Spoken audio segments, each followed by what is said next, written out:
Marcus Chen had been called many things during his 15 years of service in the Galactic Defense Corps. Hero, legend, the human shield. But never what Commander Zarathix called him that day in front of the entire mixed species command staff. Coward. The word hung in the recycled air of the command deck like a toxic cloud. Every being in the room turned to stare. The Vrexian officers clicked their mandibles in what Marcus had learned was their equivalent of gasping.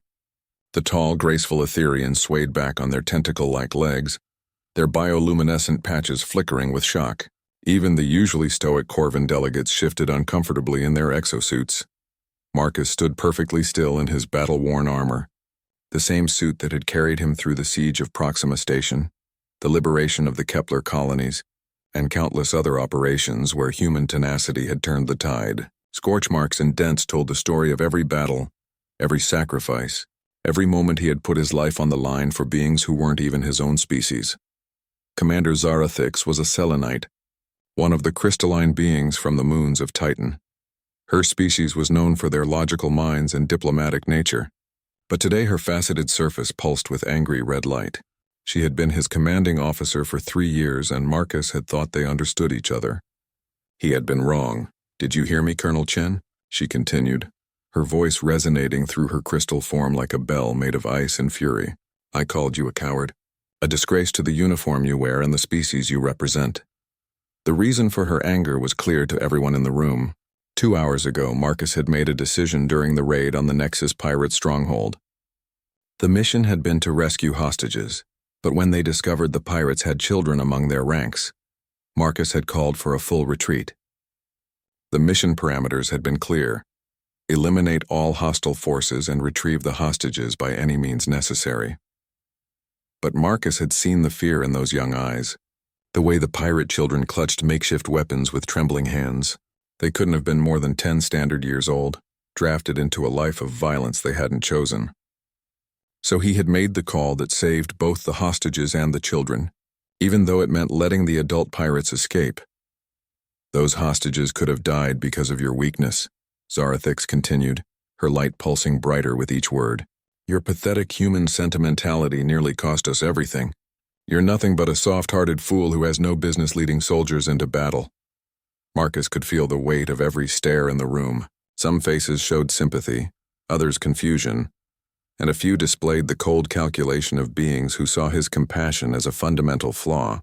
He had served alongside most of these officers for years, bled with them, mourned their losses, celebrated their victories.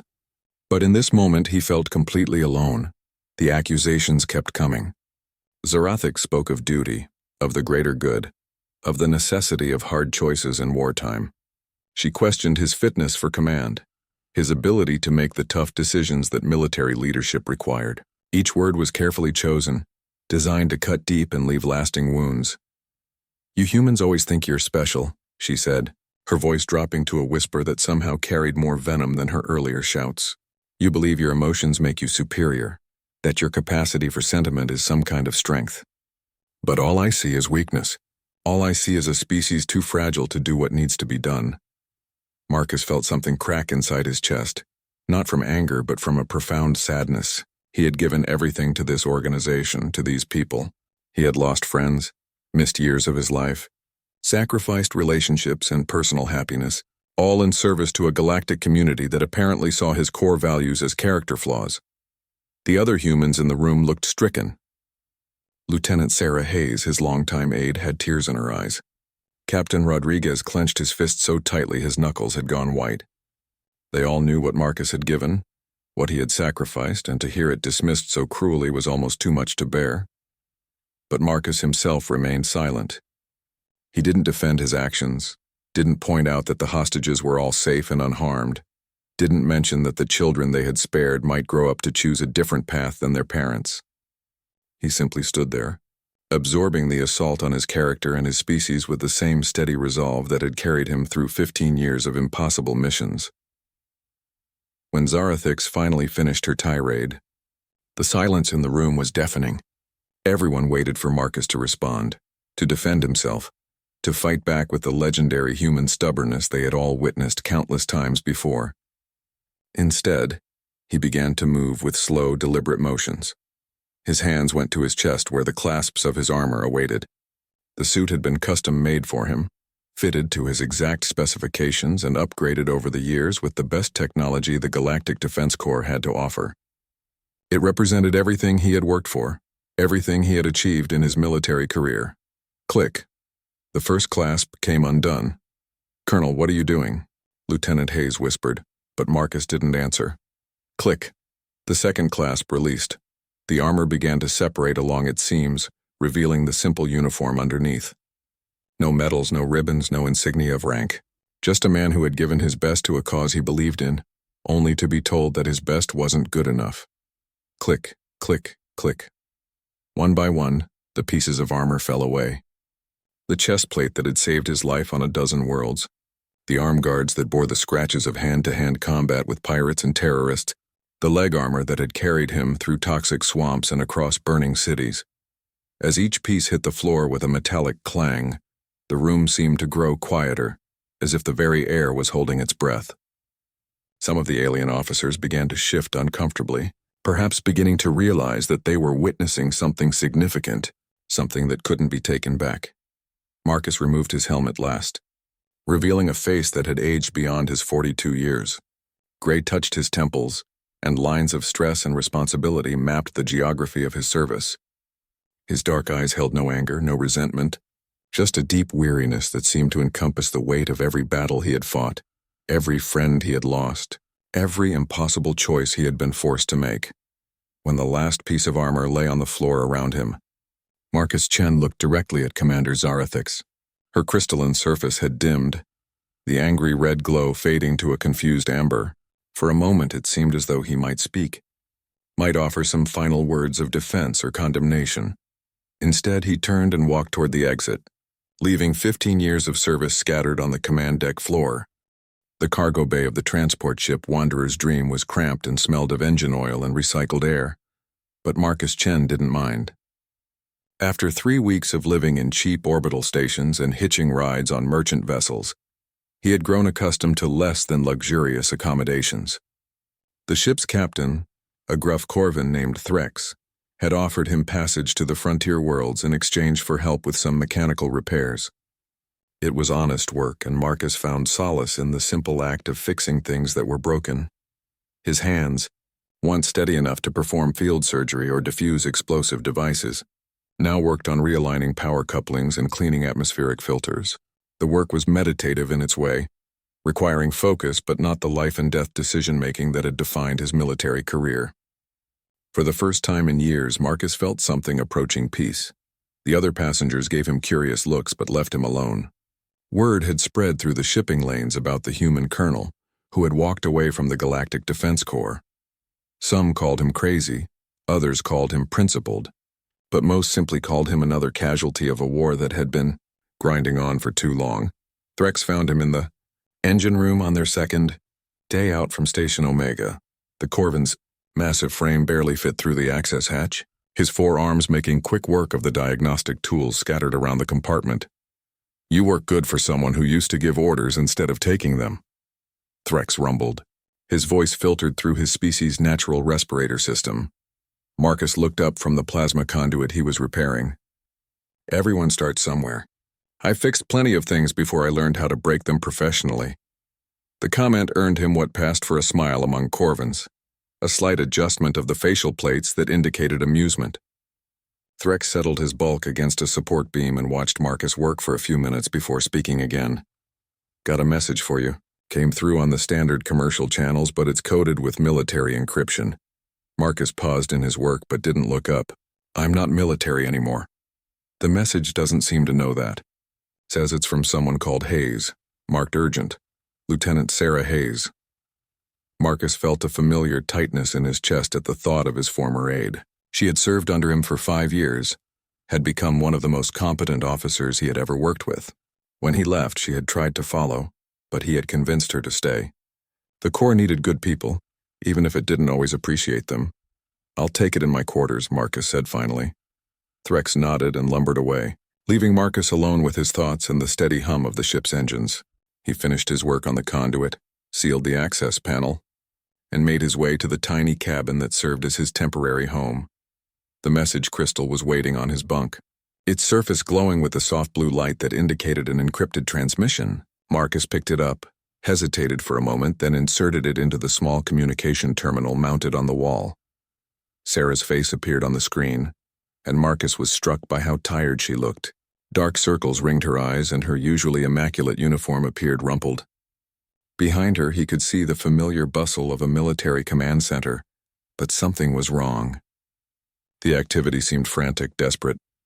"Marcus," she began, and he could hear the relief in her voice despite the static. "I hope this message finds you.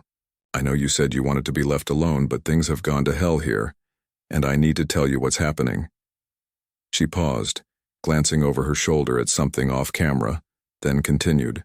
3 days after you left, the hegemony launched a massive offensive. They hit 17 systems simultaneously, including 3 major population centers. The attack was coordinated unlike anything we've seen before. Marcus felt ice form in his stomach. The hegemony was a coalition of militant species that had been waging war against the Galactic Defense Corps for over a decade. Their attacks were usually brutal but scattered, lacking the kind of strategic coordination Sarah was describing. "It gets worse," Sarah continued. "They're using some kind of new weapon. Our intelligence suggests it's a bioweapon specifically designed to target multiple species at once. The Kepler colonies have gone completely dark. Proxima Station is under siege, and we're losing ships faster than we can replace them." The screen flickered, and Marcus could hear explosions in the background. Sarah's image wavered but stabilized. "Command is in chaos. Half the leadership is calling for immediate retreat to the core systems. The other half wants to launch a counteroffensive with everything we have. And in the middle of all this, Commander Zarathix has been questioning every tactical decision, second-guessing field commanders, and generally making things worse." Marcus closed his eyes, feeling the familiar weight of responsibility settling on his shoulders. These were his people, his friends, facing an enemy that seemed to have evolved beyond their ability to counter. Part of him wanted to delete the message and pretend he had never received it. He had walked away from this life, from these impossible choices and the cost they extracted from everyone involved. But Sarah wasn't finished. "Marcus, I need you to know something. After you left, I did some digging into that pirate stronghold mission, the one that Zarathix crucified you for. Those children you saved, 3 of them contacted our diplomatic corps. They want to defect from the pirate clans and seek asylum in GDC space. They're offering intelligence about hegemony supply lines that their clans have been protecting." The irony was not lost on Marcus. His moment of compassion, the decision that had ended his military career, might now prove crucial to the war effort. "But here's the thing," Sarah continued, her voice dropping to almost a whisper. "Command doesn't want to hear it. They're so focused on the immediate threat that they're dismissing anything that doesn't involve more firepower and heavier tactics. They're becoming exactly what the hegemony says we are. A military force that sees everything as a nail because all we have are hammers." She paused again, and Marcus could see tears in her eyes. "I know you walked away for good reasons. I know what they said to you was unforgivable. But Marcus, we're losing this war, and we're losing it because we've forgotten how to be anything other than soldiers. We need someone who remembers that there's supposed to be something worth fighting for beyond just winning battles." The message continued for several more minutes, with Sarah providing tactical updates and casualty reports that painted an increasingly grim picture. The Galactic Defense Corps was being systematically outmaneuvered by an enemy that seemed to understand their weaknesses better than they understood themselves. When the message finally ended, Marcus sat in the dark of his cabin for a long time, listening to the steady rhythm of the ship's engines and feeling the weight of a choice he thought he had already made. Outside his small window, the stars wheeled past in their eternal dance, indifferent to the struggles of the small beings who fought and died among them. Somewhere out there, people were suffering and dying while he repaired power couplings and told himself that he had done his part. But Sarah's words echoed in his mind. "We need someone who remembers that there's supposed to be something worth fighting for beyond just winning battles." Marcus reached for his personal communicator and began composing a reply. The refugee camp on Gamma Ceti was a sprawling maze of temporary shelters and hastily constructed facilities that stretched across what had once been a thriving agricultural settlement. Marcus Chen walked through the camp's main thoroughfare, no longer wearing military fatigues but simple civilian clothes that had seen better days. A week had passed since he had sent his reply to Sarah, but instead of returning to military service, he had made a different choice entirely. Mr. Marcus. Mr. Marcus. A young Vrexian child came scuttling toward him on 6 legs, her carapace still soft and mottled with the colors of youth. Behind her followed a small group of other children, various species all chattering in the pidgin mix of languages that had become common in the camps. "Good morning, Zara," Marcus said, crouching down to the child's level. "How are your lessons going?" The Vrexian child clicked her mandibles in what Marcus had learned was excitement. "Teacher Kell says I'm learning human mathematics very quickly. I can count to 100 in your language now." Marcus smiled, the first genuine smile he had felt in weeks. "That's wonderful." "Mathematics is the same in every language, you know. Numbers are one of the few things that all species agree on." The children gathered around him, each eager to share their own accomplishments. There was Pip, a young Etherian whose bioluminescent patches were just beginning to develop. 2 human siblings, Maria and James, whose parents had been killed in the hegemony attack on New Barcelona. A Selenite child named Harmony, whose crystal form was still transparent with youth. These were the casualties that never made it into military reports. The displaced, the orphaned, the forgotten. When the hegemony attacked, they targeted not just military installations but civilian populations, creating waves of refugees who fled their homeworlds with nothing but the clothes on their backs. Marcus had found this camp by following information in Sarah's message about where some of the displaced populations were being relocated. He had come looking for the 3 former pirate children who wanted to defect, but he had stayed for all the others who needed help. "Mr. Marcus," said Maria, tugging on his sleeve, "when do you think we'll be able to go home?" It was a question he heard every day, and one he had never found a good answer for. Home for these children was either destroyed or occupied by hostile forces. The camps were meant to be temporary, but everyone knew they were becoming permanent settlements for people who had nowhere else to go. "I don't know, sweetheart," Marcus said honestly. "But until then, we're going to make sure you're safe and learning and growing, okay?" The children nodded solemnly, accepting his answer with the resilience that seemed to be universal among the young. They scattered to their various activities, leaving Marcus to continue his rounds through the camp. Dr. Elena Vasquez found him near the medical station, where he was helping organize supply deliveries. The doctor was a small, energetic woman who had left a comfortable practice on Earth Prime to work with refugee populations.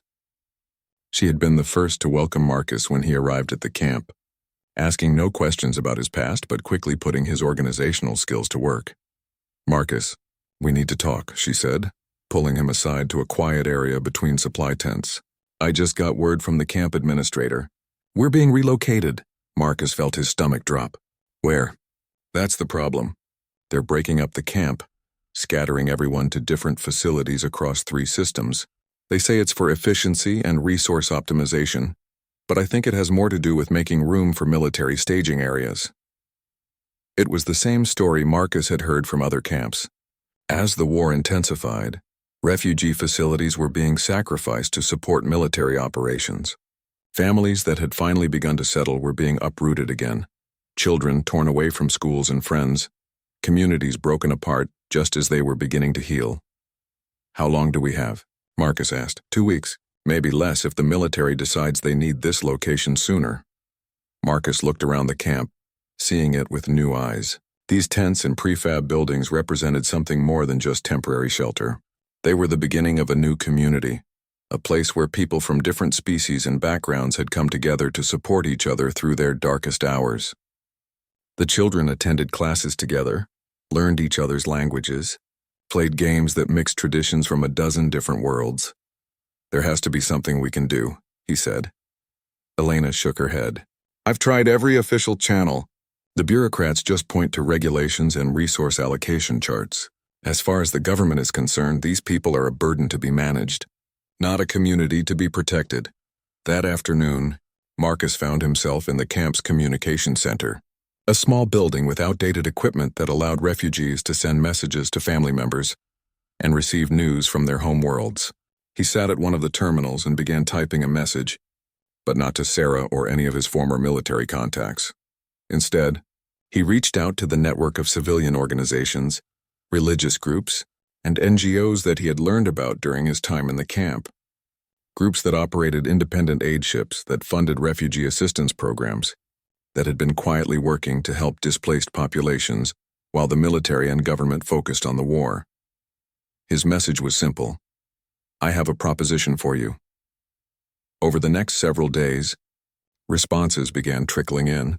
A Corvan merchant collective that specialized in transporting relief supplies, a group of Etherean philosophers who had established mobile schools for refugee children, a human religious organization that operated a fleet of converted passenger ships as temporary housing, dozens of small groups each working on their own to address different aspects of the refugee crisis. Marcus began connecting them, sharing information, helping coordinate their efforts. He discovered that many of them had been working in isolation, unaware that other groups were tackling similar problems. A merchant who had been struggling to find funding for his supply runs learned about a religious group that had donations but no way to transport them. A mobile school that was running short on educational materials connected with a group of retired teachers who had been developing curriculum but had no students to teach. As the network grew, something remarkable began to happen. The isolated efforts of individual groups began to combine into something larger and more effective than the sum of its parts. Supply chains became more efficient. Educational programs became more comprehensive. Medical care became more accessible. But most importantly, Marcus realized, was that this network was operating according to principles that the military had forgotten. Instead of seeing refugees as a logistics problem to be solved, these groups saw them as people to be helped. Instead of focusing on efficiency and resource allocation, they focused on keeping families together and communities intact. On the evening before the camp was scheduled to be broken up, Marcus stood before a gathering of refugees in the main assembly area. Behind him stood representatives from 7 different civilian aid organizations, each offering specific assistance to help the community stay together. I know you've been told that this camp has to close, Marcus began. I know you've been told that you'll be split up and sent to different facilities across the galaxy. But I'm here tonight to offer you another choice. He gestured to the representatives behind him. These people represent a network of civilian organizations that operate independently of government and military control. They're offering to help relocate our entire community to a new location, keeping families together, keeping the schools intact, keeping the relationships and connections you've built here. A murmur ran through the crowd. Zixara's mother, a Vrexian engineer named Thekara, raised one of her arms. Where would we go? And who would protect us? Marcus had anticipated the question. There's a planet called Haven, in the Andromeda Transit Zone. It's technically neutral space outside the jurisdiction of both the GDC and the hegemony. The colonists there are offering land and resources to establish a permanent settlement. He paused, looking out at the faces in the crowd. These people had already lost everything once. He was asking them to trust him, to risk losing it all again for the chance at something better. I won't lie to you. It won't be easy and there are risks, but you'll be together, and you'll have the chance to build something new. Not just a refugee camp, but a real community where your children can grow up knowing they belong somewhere. The discussion that followed lasted well into the night. Families huddled together, weighing their options, discussing their fears and hopes. Some decided to accept relocation through official channels, believing that government facilities offered better security. But by morning, nearly 2/3 of the camp had decided to join Marcus and the civilian network. As the first transport ships began arriving to evacuate those who had chosen official relocation, Marcus stood with Dr. Vasquez and watched families say goodbye to friends they might never see again. Do you think we're doing the right thing? Elena asked. Marcus watched as little Zixara hugged one of her human classmates, both children promising to write to each other every day. I think we're giving people a choice. Sometimes that's the most right thing you can do. The planet Haven was nothing like Marcus had expected. Instead of the pristine wilderness he had imagined, he found a world that bore the scars of previous conflicts. Ancient blast craters dotted the landscape, overgrown with native vegetation that had adapted to the disrupted soil. The remains of old military installations poked through the canopy of purple-leafed trees, their metal bones slowly being reclaimed by nature. But the colonists who had settled here over the past decade had built something remarkable from these ruins. Their settlements were a fascinating blend of salvaged technology and organic architecture. structures that seemed to grow from the landscape rather than being imposed upon it. Solar collectors made from repurposed ship hulls powered vertical farms that fed a population drawn from nearly every known species in the galaxy. Marcus stood on the observation deck of the New Beginning, one of the transport ships that had brought refugees from Gamma Ceti, and watched as their new home grew larger in the view screen. Behind him, children pressed their faces against other windows, chattering excitedly in their mixture of languages as they pointed out features on the planet's surface. "It's beautiful," whispered Maria, the human girl whose parents had died on New Barcelona. "Look at all the colors." She was right. Haven's dual suns cast the landscape in a constantly shifting palette of purples, golds, and greens that seemed to shimmer with life. Even from orbit, Marcus could see the carefully planned layouts of the settlements, the way cultivated areas blended seamlessly with preserved natural habitats.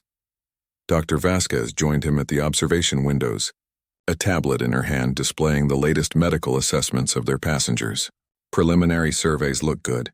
The atmosphere is fully compatible with all our species. Gravity is within acceptable ranges, and the soil samples show excellent potential for agriculture." "What about the locals?" Marcus asked. "Any issues with our arrival?" Elena smiled. "Quite the opposite. The Haven Colonial Council sent a message this morning. They're planning a welcome celebration for tomorrow night. Apparently, they've been hoping for new arrivals to help expand their communities." As the ships began their descent, Marcus reflected on the journey that had brought them here. The past month had been a whirlwind of organization, negotiation, and logistics as he worked with the civilian aid network to make this relocation possible. They had faced resistance from government officials who questioned the legality of independent refugee resettlement. They had dealt with transportation companies who tried to gouge them on shipping costs. They had navigated complex diplomatic protocols to gain permission to establish a settlement in neutral space. But through it all, Marcus had been amazed by the determination and generosity of the people involved. Corvin merchants had donated cargo space. Etherian technical specialists had provided expertise on habitat construction. Human religious organizations had contributed funding and supplies. Each group had brought their unique capabilities to the effort, creating something that no single organization could have achieved alone. The landing was smooth, touching down in a cleared area about 10 kilometers from the main settlement of New Harmony. As the ship's ramps lowered, Marcus was struck by the planet's air, clean and fresh, carrying the sense of growing things and the sound of what might have been birds singing in the distance. The welcoming committee was led by a tall, elderly human woman named Dr. Sarah Kim, who served as the elected coordinator for the Haven Colonial Council. With her came representatives from each of the major communities on the planet: Corvin engineers, Etherian artists, Vrexian agriculturalists, and others Marcus didn't immediately recognize. "Welcome to Haven," Dr. Kim said as she approached Marcus. "We've heard about your work organizing this resettlement.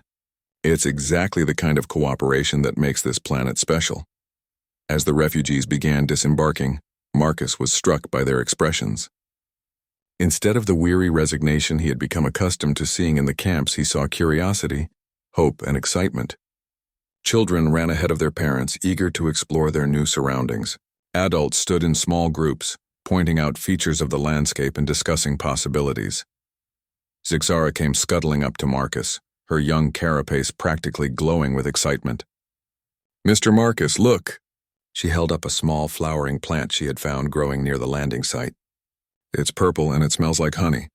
Dr. Kim knelt down to the young Vrexian's level. "That's a freedom flower," she explained. "They only grow in places where many different species live together peacefully. The more diverse the community, the more beautiful they become." Over the next few days, Marcus watched in amazement as the refugee community began to integrate with the existing colonial settlements. The process wasn't without challenges. There were language barriers, cultural misunderstandings, and logistical problems to overcome. But there was also something magical happening. The refugees brought skills and perspectives that the existing colonists desperately needed. A group of human engineers who had fled the hegemony attack on New Barcelona possessed expertise in power grid design that helped solve chronic energy shortages. Vrexian agriculturalists introduced new farming techniques that could dramatically increase crop yields. Etherian artists collaborated with local craftspeople to create public works that celebrated the cultural diversity of their expanding community. But it was the children who truly made the integration work. Young beings possessed a natural ability to adapt and connect that their elders sometimes lacked. Marcus often found himself watching as Zixara played complicated games with human and Etherian children, all of them effortlessly switching between languages as they negotiated rules and shared jokes. One evening, as Marcus was helping to set up temporary housing for new arrivals, he was approached by a familiar figure. Kester, one of the former pirate children from the Nexus Stronghold raid, had grown considerably in the month since Marcus had seen him. The young Corvin's exoskeleton had darkened with maturity, and his bearing showed new confidence.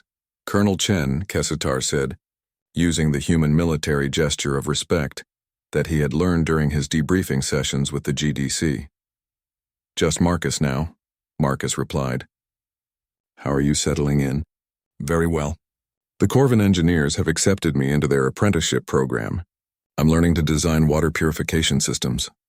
Kestar paused, then continued more quietly. I wanted to thank you for seeing something in us worth saving that day. Marcus felt the familiar tightness in his chest that came whenever he thought about that pivotal moment. You were just children. That should have been enough, perhaps, but many would not have seen it that way. The information we provided about hegemony supply lines has helped the GDC intercept several major shipments. Your moment of mercy may have saved more lives than you realize. That night, Marcus found himself walking along one of Haven's many trails, processing the implications of Kesitar's words. The refugee settlement was beginning to take shape around him, temporary shelters giving way to more permanent structures, emergency supply distributions evolving into functioning markets and community centers. He thought about Sarah's last message, which had arrived that morning. The war was not going well for the GDC. The hegemony's coordinated offensive had forced a general retreat to the core systems, and military leaders were increasingly focused on preparing for a defensive siege rather than planning counteroffensives. The intelligence provided by the former pirate children had helped slow the enemy advance, but it hadn't been enough to turn the tide. But here on Haven, something different was happening. The refugee community wasn't just surviving, it was thriving. Different species were learning to work together not because military necessity demanded it, but because cooperation made all of their lives better. Children were growing up bilingual or trilingual, equally comfortable with Vrexian clicking sounds and Etherian light patterns and human spoken words. As he walked, Marcus began to formulate an idea that would have seemed impossible just months ago. What if the war wasn't really about military superiority? What if it was about proving that different species could coexist and prosper together? The hegemony's entire ideology was based on the belief that species competition was inevitable. That conflict was the natural state of galactic civilization. But here on Haven, that ideology was being quietly disproven every day. Marcus pulled out his communicator and began composing a message, not to Sarah or any military contact, but to the civilian aid network that had made this settlement possible. He had a proposition for them, one that could change the nature of the war itself. What if, he wrote, instead of fighting to defend the old galaxy, we started building a new one? The response to Marcus's message exceeded his wildest expectations.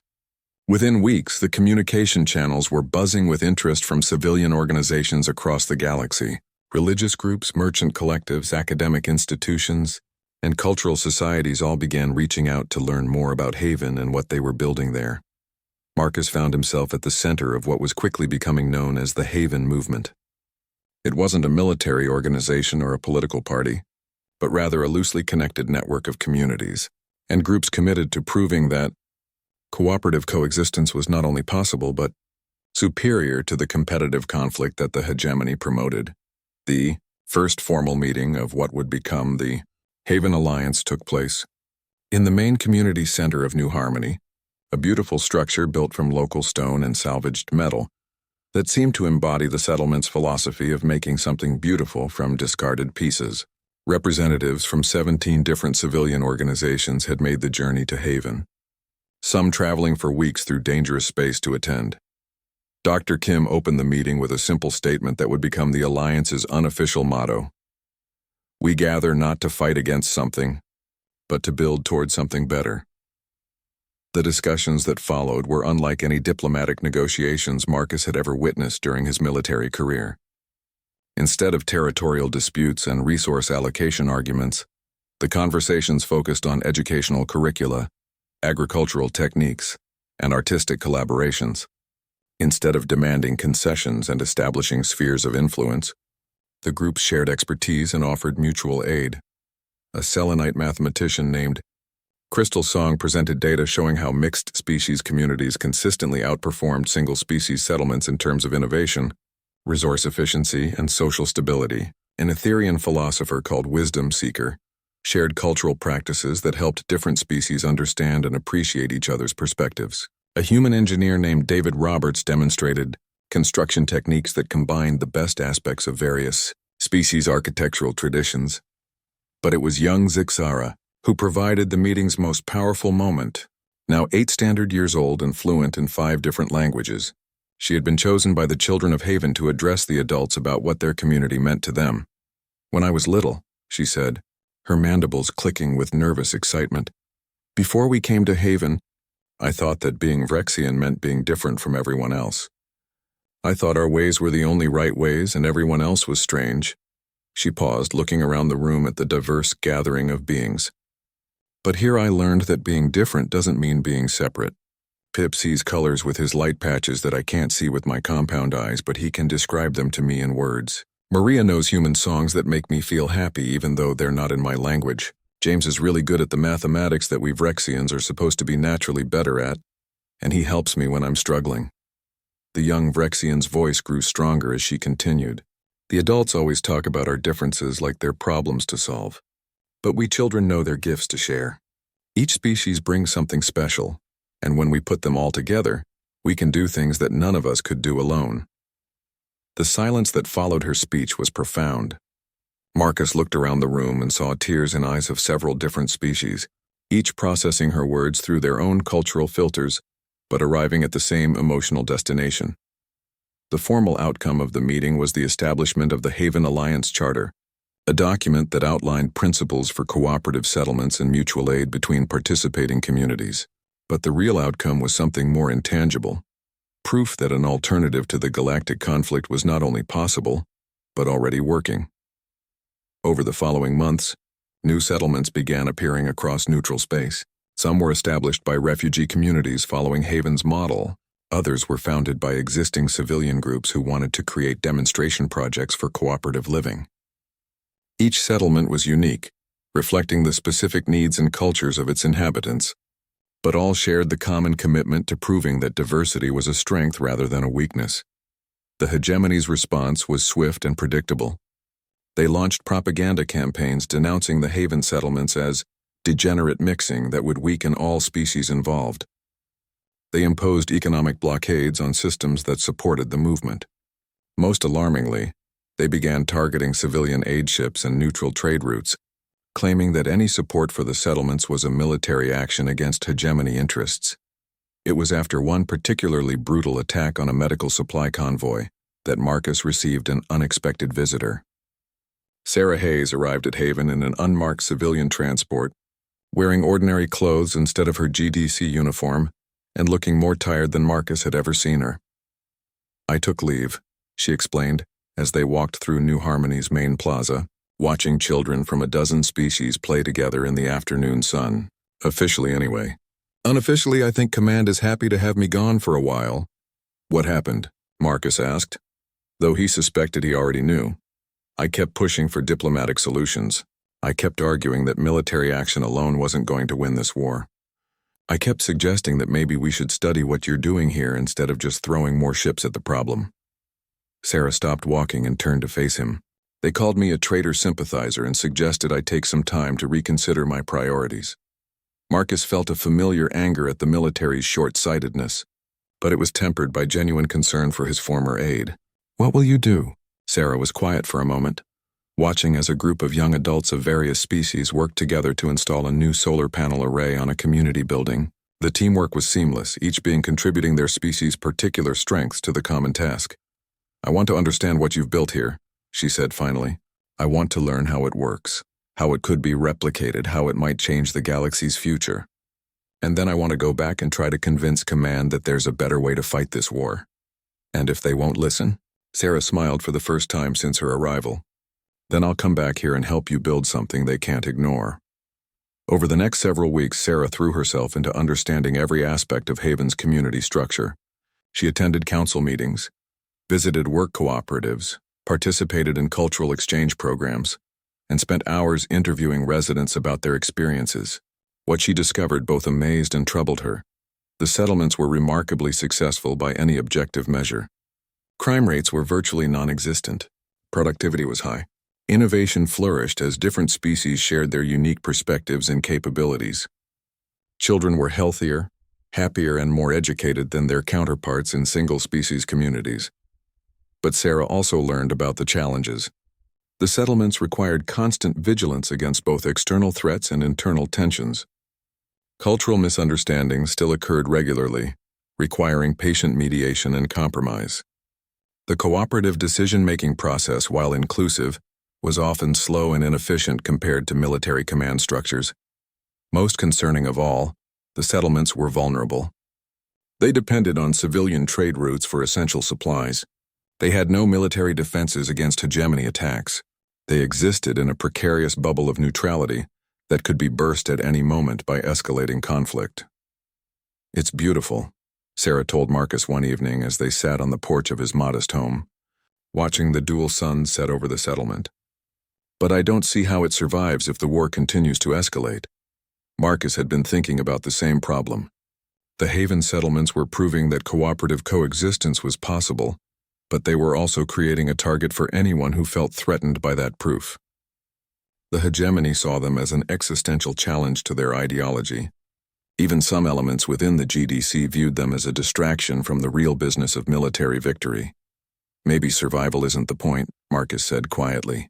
"Maybe the point is to show what's possible, even if we can't protect it forever." Sarah looked at him with concern. "That sounds dangerously close to martyrdom, Marcus." He shook his head. "Not martyrdom, legacy. If these settlements can prove that cooperation works better than conflict, then even if they're destroyed, that knowledge will survive. Other people will try again, and they'll do it better because they learned from our mistakes." As if summoned by their conversation, Zixara appeared at the edge of the porch, now tall enough that her head reached Marcus's shoulder when she stood beside his chair. In the years since coming to Haven, she had grown not just in size but in wisdom, becoming an informal ambassador between the various species communities. "Mr. Marcus," she said, her mandibles clicking with excitement, "we've been having a discussion among the older children. We want to record our stories, all of them, about what it's like to grow up here. We want to make sure that no matter what happens, other children will know that this was possible." Marcus felt his throat tighten with emotion. Even the children understood that they were part of something fragile and pricky.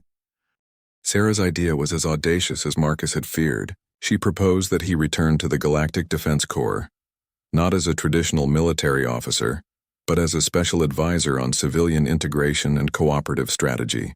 The goal would be to fundamentally change how the GDC approached the war, shifting from pure military action to a broader campaign that included the establishment and protection of cooperative settlements like Haven.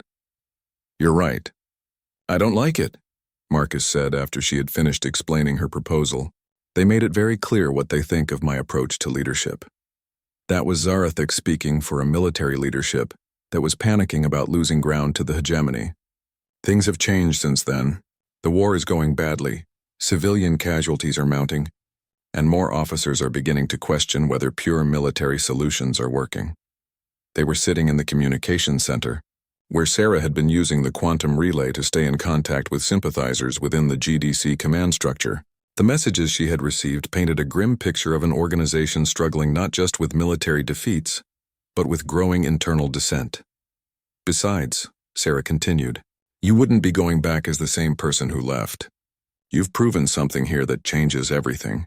The Haven settlements aren't just refugee camps or idealistic experiments. They're functioning communities that outperform traditional settlements in almost every metric that matters." Marcus looked around the communication center, where beings of various species worked together to maintain contact with the growing network of cooperative settlements. A young Corvin technician was teaching two human engineers how to optimize quantum transmission protocols. An elderly Etherian philosopher was collaborating with a Selenite mathematician on a project to improve translation software. These daily interactions, so natural and unremarkable now, would have been considered impossible just a few years ago. What makes you think Command would listen this time? Sarah activated a secure channel and displayed a series of message headers on the main screen. Because they're already listening. Admiral Chendar, the Vrexian who took over strategic planning after the Kepler disaster, has been asking questions about alternative approaches. Commander Valex from the Etherian Diplomatic Corps has been pushing for expanded civilian cooperation. Even some of the human leadership is starting to recognize that we can't win this war by fighting it, the same way we've been losing it. The names were familiar to Marcus, officers he had served with during his years with the GDC. They were good people, competent leaders who had been frustrated by the organization's rigid thinking long before he was. There's more, Sarah continued. The intelligence about hegemony operations that Kessitar and the other former pirate children provided has led to the discovery of a major weakness in their ideology. They're not as unified as they pretend to be.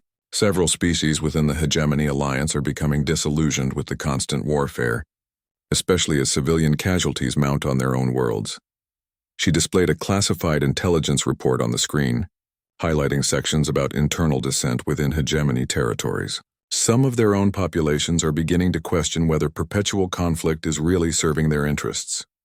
There are underground movements on several hegemony worlds that are quietly providing information to civilian aid organizations. Marcus studied the intelligence data with growing interest. If Sarah was right, then the Haven settlements weren't just proving that cooperation worked better than conflict. They were creating an alternative that even hegemony populations might find attractive. So the plan is what? I go back to the GDC and convince them to abandon traditional military strategy in favor of building more settlements? Not abandon, expand. Keep the military focused on defense and protection, but add a civilian integration core that works to establish and support cooperative communities. Show hegemony populations that they have a choice other than endless warfare. It was an appealing vision, but Marcus could see numerous obstacles. The GDC bureaucracy will resist anything that dilutes their military focus. Funding will be a nightmare, and the hegemony will target any civilian settlements as legitimate military objectives. All true. But Marcus, look around you. 6 months ago, this place was empty wilderness. Now it's home to over 10,000 beings from 17 different species, and it's thriving. If this is possible, then maybe impossible is just a word we use for things we haven't figured out how to do yet. Their conversation was interrupted by an urgent chime from the communication system. Dr. Kim's voice came through the speakers, requesting immediate presence of all community leaders at the main council chamber. The tone suggested an emergency. Marcus and Sarah made their way quickly through the settlement, noting the increased activity around security posts and communication arrays. Whatever was happening, it was serious enough to put the entire community on alert. They arrived at the council chamber to find it packed with residents representing every species community on Haven. Dr. Kim stood at the central podium, her face grave as she waited for the crowd to settle. I'm afraid I have disturbing news, she began. 3 hours ago, hegemony forces attacked and destroyed the civilian settlement on Kepler Minor. The settlement housed 15,000 refugees from 7 different species. There were no survivors. A shocked silence fell over the chamber. Kepler Minor had been one of the newest Haven model settlements, established just 8 weeks earlier by a coalition of civilian organizations. Marcus felt sick as he realized that he had personally recommended the location during planning discussions. The Hegemony Command has released a statement claiming that the settlement was a military staging area, disguised as civilian infrastructure, Dr. Kim continued. They're using this justification to declare all cooperative settlements as legitimate military targets. The implications were staggering. If the hegemony maintained this position, then every Haven model settlement was in immediate danger. Worse, the attack would likely scare away civilian organizations that had been considering joining the movement. What are our options? Asked Crystal Song, the Selenite mathematician whose community had been among the first to join Haven. Dr. Kim's expression was grim. We can evacuate and scatter back to traditional refugee facilities. We can request GDC military protection, though that would essentially militarize our settlements and undermine everything we've built. Or, she paused, looking directly at Marcus. We can take our message directly to the galaxy and let everyone decide whether cooperative coexistence is worth defending. Marcus understood immediately what she was suggesting. Instead of hiding in neutral space or seeking protection from established powers, the Haven settlements could become visible symbols of an alternative future. It would be incredibly dangerous, but it might be the only way to preserve what they had built. You're talking about going public, Sarah said, making Haven a test case for whether the galaxy is ready to choose cooperation over conflict. More than that, Dr. Kim replied. We're talking about proving that civilian settlements can defend themselves not through military force, but through the power of demonstration. If we can show that the Haven model works better than traditional approaches, then people across the galaxy might demand that their leaders pursue similar policies. A young voice spoke up from the crowd. We want to stay. Everyone turned to see Zixara, now representing not just herself but a group of older children who had gathered near the back of the chamber. Her mandibles were set with determination as she continued. We've been talking about this, all of us who grew up here together. This is our home. These are our families. We don't want to run away and pretend we never proved that different species can live together peacefully. Other young voices joined hers, a chorus of beings who had never known anything but cooperative community life. We want to stay. We want to show everyone what's possible. We want to make the adults remember what they're supposed to be fighting for. Marcus felt something shift inside his chest, the same feeling he had experienced when he first put on military armor years ago.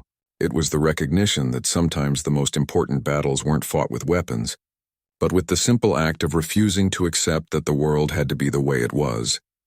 He stood up, and the chamber fell quiet. When he spoke, his voice carried the authority of someone who had made a decision that couldn't be unmade. Sarah, send a message to Admiral Chendar. Tell him I'm ready to discuss expanding the GDC's mission parameters. Tell him I have a proposal that might change how we fight this war. He looked around the chamber, meeting the eyes of beings who had risked everything to build something beautiful in the middle of a galaxy at war. But tell him also that I'm not coming back as a traditional military officer. If the GDC wants to learn from Haven, then they'll have to accept that some battles are won by building things worth defending, not by destroying things worth hating.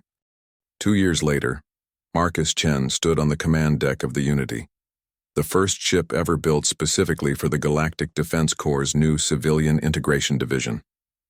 Unlike traditional military vessels, the Unity had been designed by a mixed-species team to serve multiple functions: diplomatic platform, mobile construction facility, refugee assistance vessel, and when necessary, defensive coordinator for civilian settlements. The ship itself embodied the principles that had grown from the Haven experiment. Corvin engineering provided unmatched durability and efficiency. Etherian environmental design created spaces that felt alive and welcoming.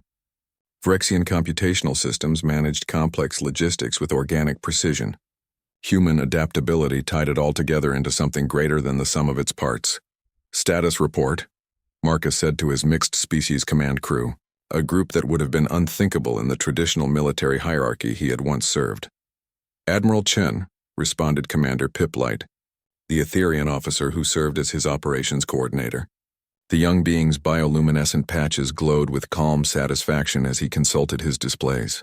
The Andromeda settlements report successful harvest completions across all agricultural zones. The new Defensive Alliance protocols have been activated on schedule, and civilian morale indicators are at all-time highs. Marcus smiled at the casual use of his new rank. The promotion had come with his appointment to head the Integration Division, though the rank itself carried responsibilities quite different from traditional military commands. Instead of managing destruction, he managed construction. Instead of commanding obedience, he fostered cooperation. Instead of fighting enemies, he created alternatives that made conflict seem unnecessary. The transformation hadn't been easy.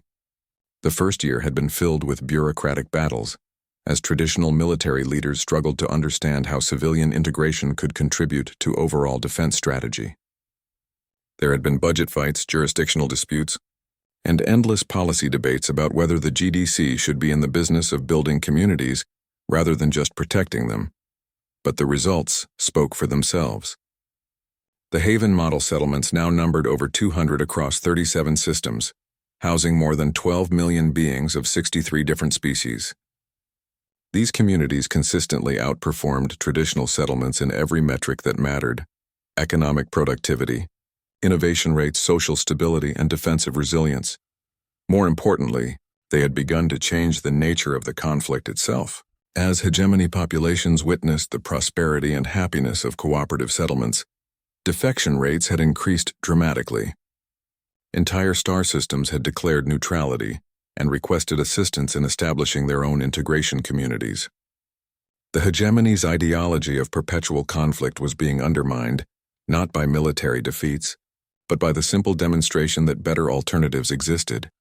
Admiral, interrupted Lieutenant Commander Sarah Hayes, who now served as Marcus's chief strategic advisor, "We're receiving a priority communication from Haven Prime. Dr. Kim requests an immediate conference." Marcus nodded, activating the main view screen. Dr. Kim's face appeared, but she was no longer alone. Behind her stood a group of beings that made Marcus's breath catch in his throat. Commander Zarathix, the Selenite officer who had once called him a coward, stood beside Admiral Threxkar, the hegemony military leader who had been conducting their most aggressive campaigns.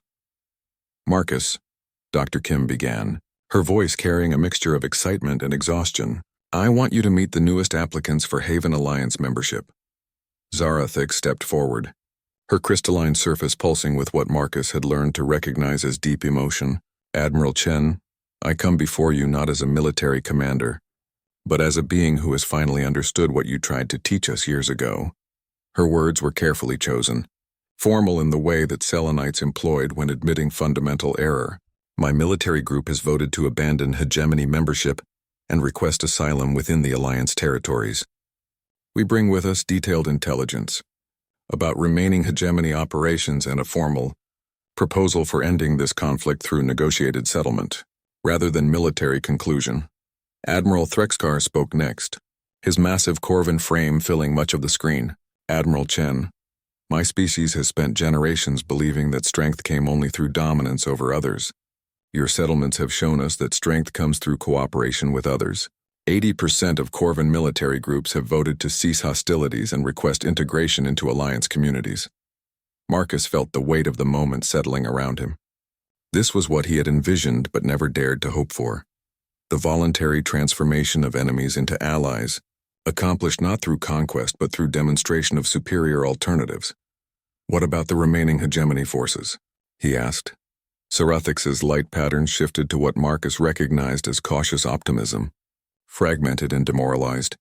The species that remain committed to conflict represent less than 15% of former hegemony military strength. Most are isolated extremist groups rather than coordinated military forces.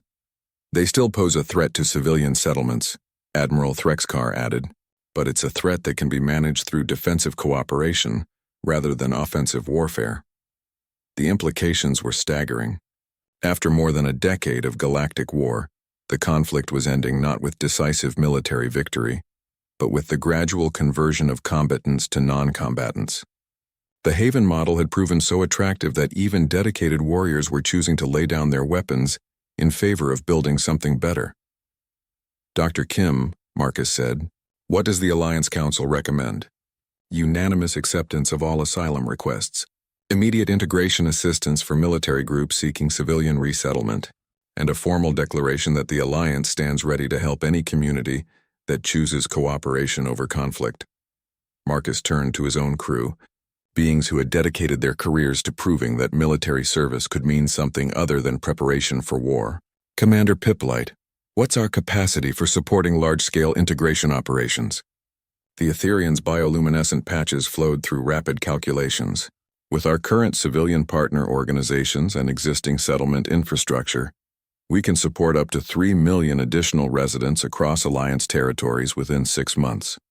Full integration would take approximately 18 months, assuming continued cooperation from all parties. And our defensive capabilities? More than adequate for protecting settlements from remaining extremist groups, especially with the intelligence and personnel support being offered by former hegemony forces." Marcus looked around his command deck, seeing beings of multiple species working together with the easy efficiency that had become routine throughout Alliance territories. He thought about Zixara, now a young adult studying interspecies communication at the Haven Academy. He thought about Kesistar, who had become a master engineer and was designing water purification systems for new settlements. He thought about all the children who had grown up knowing that cooperation was normal, that diversity was strength, that different didn't mean enemy. "Signal the Alliance Council," he said finally. "Tell them we accept all asylum requests and stand ready to support the largest civilian integration operation in galactic history." He paused, then added with a smile. "And tell them that the Civilian Integration Division formally recommends transitioning from emergency humanitarian operations to permanent community development programs. It appears we're going to need more schools than battleships in our immediate future." As the communications channels buzzed with the logistics of peace rather than war, Marcus reflected on the journey that had brought them to this moment. It had started with the simple refusal to accept that cruelty was inevitable, that different species couldn't coexist, that military solutions were the only solutions. Commander Sarah Hayes joined him at the observation windows, where the lights of a dozen nearby settlements sparkled against the starfield. Each light represented thousands of beings who had chosen to build rather than destroy, to cooperate rather than compete, to prove that the universe could be better than anyone had dared to imagine. "Any regrets?" Sarah asked quietly. Marcus thought about the armor he had left on that command deck years ago, the military career he had abandoned, the traditional path he had rejected. He thought about the cruel words that had driven him to walk away from everything he had known. "None," he said finally. "Sometimes the best thing you can do for a fight is to stop fighting and start building something worth having instead." Outside the observation windows, a new transport ship approached carrying the first group of former hegemony military personnel seeking asylum and integration. Soon they would join the great experiment in cooperative coexistence. Adding their skills and perspectives to communities that had proven diversity was not a weakness to be managed, but a strength to be celebrated. The galaxy was changing. One settlement at a time, one choice at a time, one person at a time.